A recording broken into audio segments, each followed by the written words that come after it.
filming with the window open. Wish me luck! So apparently I didn't read that many thrillers last year because I only have 5 favorite thrillers to share with you, but they all have associated wrap-ups. So down in the description box next to the timestamps, I will have all the respective wrap-ups linked there. So if you've missed my full thoughts, you can check them out there. And in July, I read The Last Time I Lied by Riley Sager. I love his books. And this book is primarily set at a summer camp, Camp Nightingale. And Vivian, Natalie, and Allison, and Emma, the youngest of the group, they used to play the game 2 Truths and a Lie. And then one night, all the girls sneak out, and then they never return. All the girls but Emma sneak out and never return. Fast forward years later, Emma is a rising star in the art scene, and she has turned her haunting past into her art. And these paintings catch the attention of the wealthy owner of Camp Nightingale. And she has decided to reopen it after all these years because ever since those girls have gone missing, they have had it closed. Well, she convinces Emma to go back to the camp, not as a camper, but as a painting instructor. And Emma is a little apprehensive about this, but she's determined to find out what happened to her friends all those years ago, so she goes back.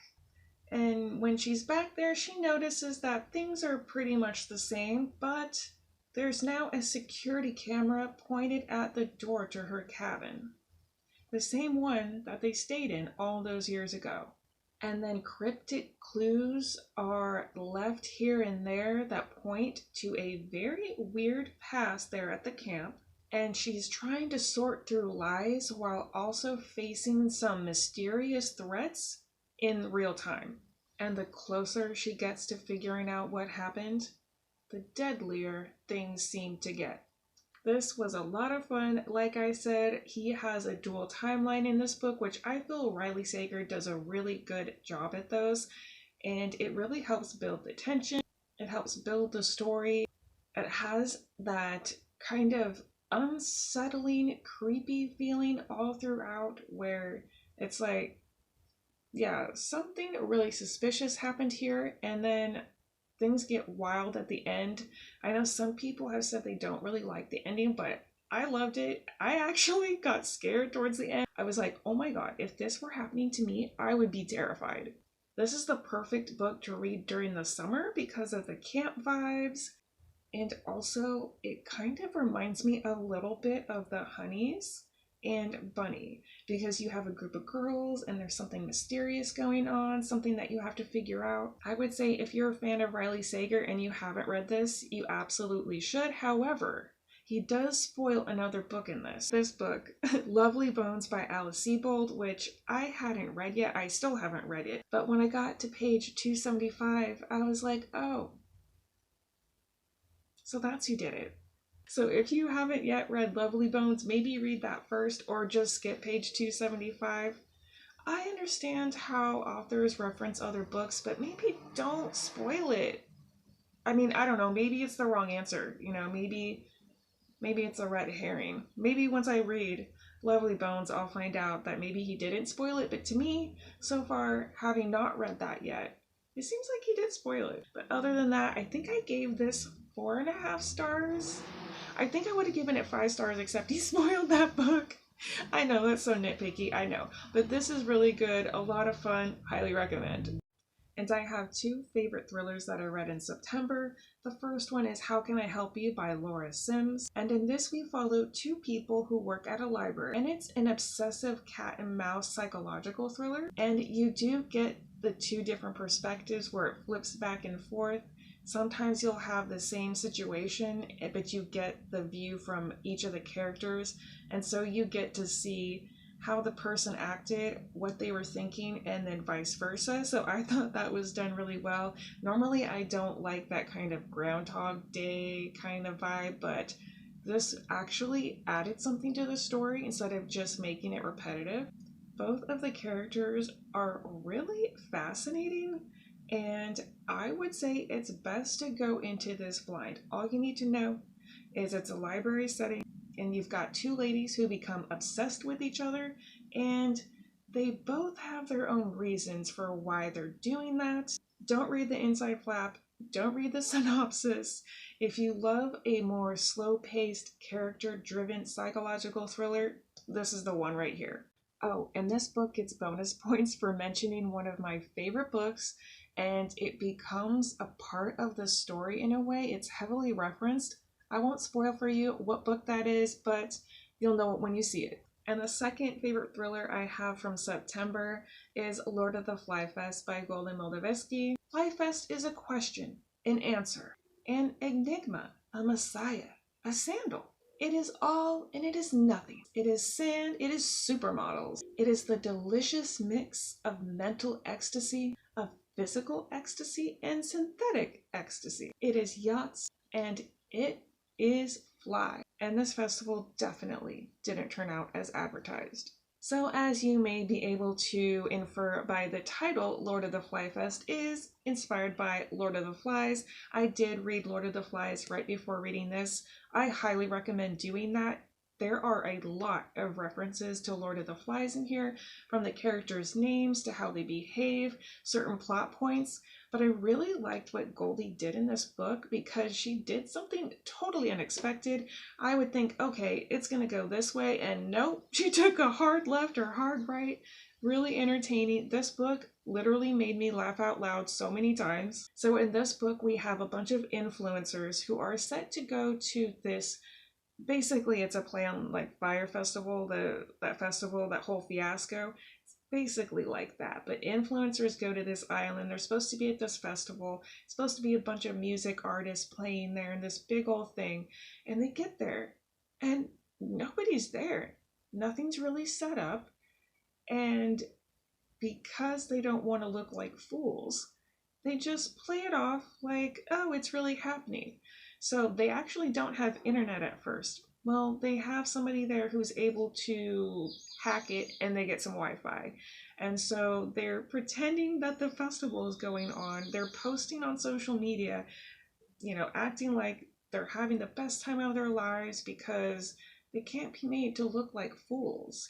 But then there's also some other really weird things going on behind the scenes. And the main character is also set on, she thinks that this one other character that is there killed his girlfriend because his girlfriend went missing. And she thinks, oh, he did it. So basically, she has a true crime podcast. And so she goes there, she's like hunting him down. She wants to talk to him. She wants to find this out.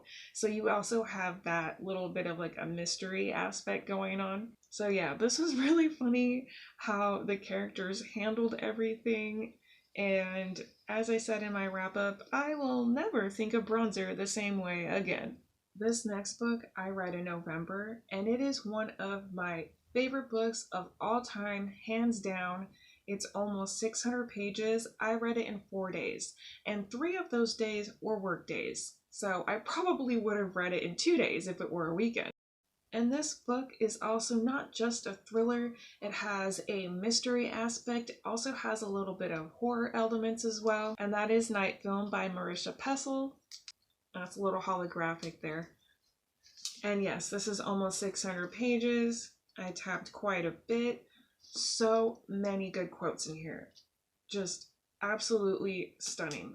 So in this book, we have a young lady who is found dead, and she is the daughter of a well-known horror movie producer. Only he is quite elusive, he's not really in the public eye, but he has obtained a cult following. And we follow a journalist who has been keeping his eye on this horror film director. His name is Cordova, the film director, because he thinks that there's something more sinister going on. So he's been keeping his eye on him, only he kind of got in trouble because he got too involved. But anyway, he's back now because he thinks there might be something more to her death. And this journalist is just driven by curiosity and the need for revenge. He wants to get to the bottom of her death and prove, was it really self-deletion or was there something else going on here? And this is quite suspenseful, and I really liked how the horror film aspect was played into this. So not only is this fast-paced and propulsive because he keeps finding out little things and one thing leads to another, so it just keeps you going right through the story, but also it's mixed media. So you have newspaper articles, like message boards, things from the internet. Also, there is some additional media that you can get from this. So if you download an app, like any mixed media that has this symbol, that stands for Cordova. And if you scan that on your phone, it will bring up additional media, more photos, and even audio. I haven't done that yet because I don't have room on my phone for another app, but I really want to do that. So in my wrap-up, I recited quite a few quotes from this. I even pared it down. I could have said more, but I'm like, okay, I gotta cut it off at some point. Absolutely literary masterpiece. I love this book so much. I really want to reread it, even though I know how it ends. It's one of those books where even when you know how it ends, you want to go reread it because you want to see how everything fits together. It's like a giant puzzle. This book has been out for about 10 years now, I think, and so underrated. It does seem like most people who read this do end up loving it. So if you haven't read this, don't be intimidated by the page count. It's a fast read and it has mixed media. It's a lot of fun. Seriously, go read it. And the last thriller I have to share with you I read in December, and this one is well beloved. It seems nearly everybody loves this book, and I'm so glad I finally read it because it has been out for a little while. And that is No Exit by Taylor Adams. If you want a fast-paced thriller, this is it right here. This book all takes place on one night. So we're following a young lady who is driving during this horrendous snowstorm. She is going to visit her mother in the hospital because she's not doing too well, so she's trying her best to get there before something happens and she can't see her anymore. While she's driving, she literally can't drive anymore. The snow is just out of control, so she pulls over. And it just so happens that there's a rest stop there. So she's like, okay, fine, I'll just go chill there for a minute. And so she parks there. There's a couple cars in the parking lot. She goes inside and there's about 3 or 4 people there. They're messing around on their phone, playing cards, stuff like that. Well, of course, there's no cell service there and there's no landline. I think the person was just like playing games that, they didn't need service for. And one of them tells her, well, I did get a bar for a little bit out in the parking lot, so maybe you try using that, because she wants to go call her mom and tell her what's going on. She goes out in the parking lot. She's barely getting one bar, then it goes away. Well, while she's out there, she notices in the back of the van, she sees a little girl's hand come up through the window. And it's because there's a little girl back there in a cage. And she's like, oh, one of these people kidnapped this little girl. So she is set on figuring out who did it, and she's trying to save this little girl. But also she can't let them know that she knows. And so there's a lot of tension with that. You're trying to figure out who it is that kidnapped this little girl. And also you're trying to figure out, wait, did they know now that she knows? There are some really fun twists in this. It gets a little gory. This girl is so brave. And especially towards the end, it just spirals out of control. This was a lot of fun. This is a perfect read for the winter because of the setting. It's snowy and isolated. If you haven't read this yet, I highly recommend it. So these are my 5 favorite thrillers that I read last year. Have you read any of these? What did you think? Are you now going to read any? And also, if you would like to leave an emoji, let's go ahead and leave a tree. Yeah, any kind of tree, because you'll have trees camping with Last Time I Lied, and then trees there on the island for Lord of the Fly Fest. So if you've missed any of my other videos that I've done like this, I've done my favorite horror books, favorite sci-fi books, and favorite fantasy books of last year, and coming up I'll have my favorite YA books, and my favorite lit fic and non-fic books. So I will have that playlist linked down below, and I'll also pop it right here. And thank you all so much for watching. I will see you in the next one.